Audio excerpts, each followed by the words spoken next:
This movie tells a story about Barry Allen, who uses his super speed to change the past, but his attempt to save his family creates a world without superheroes, forcing him to race for his life in order to save the future. First of all, this movie actually starts decent. The early scenes when Barry messes around with the Speed Force, traveling through time and going back to his childhood to prevent his mother from being murdered, are actually decent. There's interesting dynamic when he meets the younger version of himself.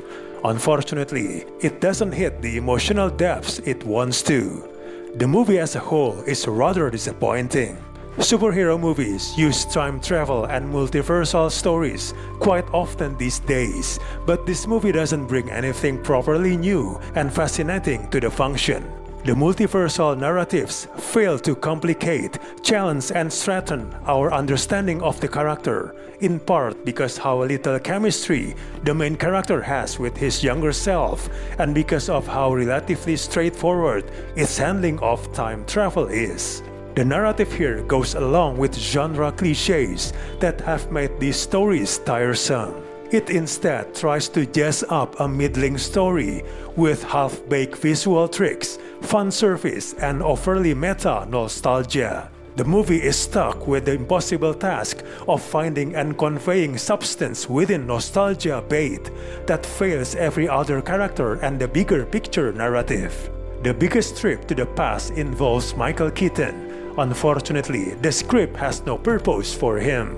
He's merely a high-profile plot convenience to nudge Barry's arc along, as he's coming across as a plot device for the two Barrys to accomplish their goals. The movie is also unable to create much of a Supergirl character. She's just another dull character, and she really only comes into play in the third act. Aside from her super punches, she never really gets a chance to do much. The main plot about these superheroes fighting against the evil Zod who terrorized the people of Earth really feels bland as well. The build-up to the final battle is weak and eventually is just an assemblage of CGI carnage with no emotional stakes for anyone besides the two Barrys. Even the relation between the two Barrys turns out to be something else the narrative never finds a way to tap into meaningfully.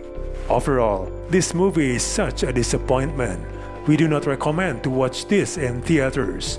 Just wait on your streaming service.